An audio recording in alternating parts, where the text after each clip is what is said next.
प्रश्न है कि सिविल सेवा परीक्षा की तैयारी में इंटरनेट कितना उपयोगी है और किस तरीके से हमें इंटरनेट का यूज करना चाहिए। वैसे तो 21st सेंचुरी का लगभग 1/4 हिस्सा खत्म हो चुका है। हम 2024 में हैं और इस समय कोई ये कहे कि इंटरनेट का हमारे जीवन में उपयोग है या नहीं तो हंसी आएगी, हमें लगेगा कि बड़ा बेवकूफ़ी भरा प्रश्न है।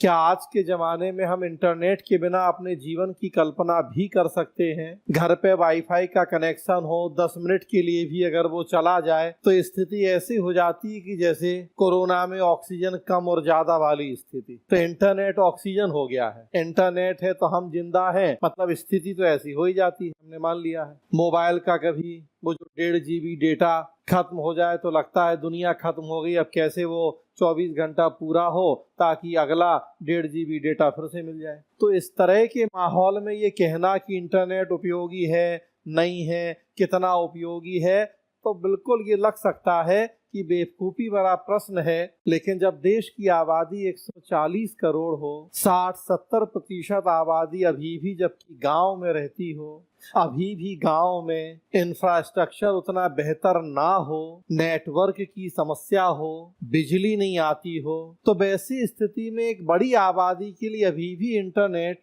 उतना सहज और सुलभ तौर पर उपलब्ध नहीं है जितना कि बड़े बड़े महानगरों में बैठे लोगों के लिए। इनफैक्ट बड़े बड़े महानगरों में भी नेटवर्क की कई बार इतनी समस्या है कि एयरटेल का नेटवर्क है तो जियो का नहीं है, जियो का है तो वीआई का नहीं है। तो वैसी स्थिति में इंटरनेट उपयोगी तो है, लेकिन उसकी सहज उपलब्धता, उसके सही तरीके से यूज करने की जानकारी, उसको यूज करने की हमारी सक्षमता, ये सारी बातें भी कहीं ना कहीं बहुत महत्वपूर्ण होती। 1998 का मैं मेंस लिख रहा था। लोक प्रशासन में एक प्रश्न पूछा गया द्वितीय मिन्नोब्रुक सम्मेलन के ऊपर, सेकेंड मिन्नोब्रुक कॉन्फ्रेंस, जो कि 1988 में अमेरिका की सायरा क्रूज यूनिवर्सिटी में आयोजित की गई थी। 88 में कॉन्फ्रेंस हुई थी और 98 का जब मैं मेंस लिख रहा था तो उसमें प्रश्न पूछा गया था उस पे, मतलब 10 साल बाद।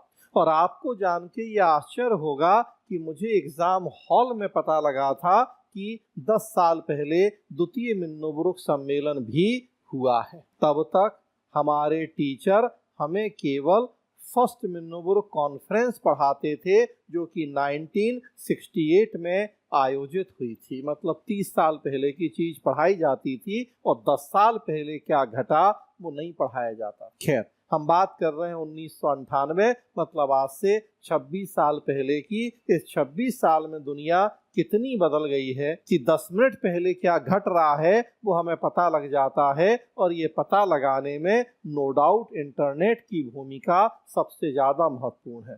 तो बिल्कुल इस प्रश्न का, बेवकूफ़ी भरे प्रश्न का ही जवाब तो यही है कि इंटरनेट के बिना आज के समय में जब जीवन की कल्पना नहीं है तो फिर सिविल सेवा परीक्षा की तैयारी भी हम कैसे बेहतर ढंग से कर पाएंगे। सबसे बड़ा फायदा तो यही है कि करंट अपडेशन इंटरनेट के बिना हो पाना कठिन है। असंभव तो नहीं है कुछ भी।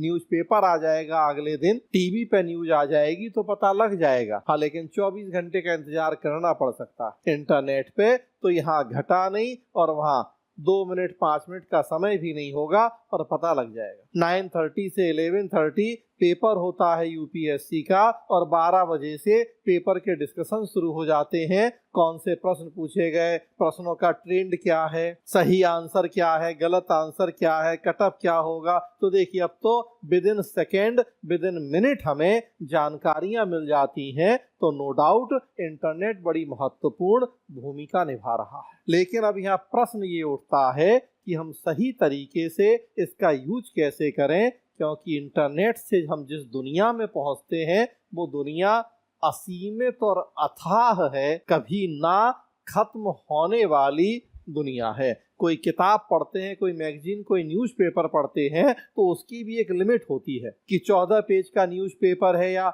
150 पेज की मैगजीन है या 400 पेज की किताब है, तो एक समय है कि जब वो खत्म हो जाएगा कंप्लीट, लेकिन इंटरनेट में ये कंप्लीट वाला वर्ड तो कभी है ही नहीं। कुछ भी खोजने जाएंगे तो इतना मिलेगा कि जो अंतहीन होगा, तो वहां फिर हमें अपनी लिमिट्स, अपनी बाउंड्रीज का ध्यान रखना और उन्हें तय करना बहुत जरूरी होता है। अन्यथा ये इंटरनेट हमारे लिए फायदे की जगह नुकसानदेह भी साबित हो सकता है। बहुत सारी साइट्स ऐसी हैं, गवर्नमेंट साइट्स जैसे PIB, कि हमें सरकार के विभिन्न मंत्रालयों, विभागों में क्या अपडेट्स हो रहे हैं जानकारी मिलती है, तो बहुत जरूरी है। जो टॉपिक हम पढ़ रहे हैं अपने सिलेबस के, उनसे जुड़ी चीजों को हम खोज सकते हैं इंटरनेट पे आसानी से। सरकार के जिन विभागों, मंत्रालयों, संस्थाओं के बारे में पढ़ रहे हैं, उनका व्हाट्स न्यू, उनकी संरचना, उनके कामों के बारे में जान सकते हैं। UPSC पढ़ रहे हैं तो उसकी साइट पे चले जाएं, CAG पढ़ रहे हैं तो उसकी साइट पे चले जाएं, MyGov, तो हर मंत्रालय विभाग की आजकल वेबसाइट्स। इवन जो भी टॉपिक आप पढ़ रहे हैं, तैयार कर रहे हैं, बहुत सारी ऑफलाइन ऑनलाइन कोचिंग्स की वेबसाइट्स हैं, उन पे इतनी सामग्री पड़ी है कि आप इंडिया के किसी भी पार्ट में रह रहे हैं, दूर दराज के इलाके में, आप अपने उस टॉपिक से जुड़ी हुई पर्याप्त सामग्री निकाल के एक अच्छा सा नोट्स बना सकते हैं। बहुत सारे वीडियोस के माध्यम से उस टॉपिक को आप समझ सकते हैं, अपना कॉन्सेप्ट क्लियर कर सकते हैं। आपका समय बचता है नेट का यूज करने से, कि यहाँ वहाँ मार्केट में चीज़ें खोजना नहीं है, उसके बाद भी मिलेंगी या नहीं मिलेंगी।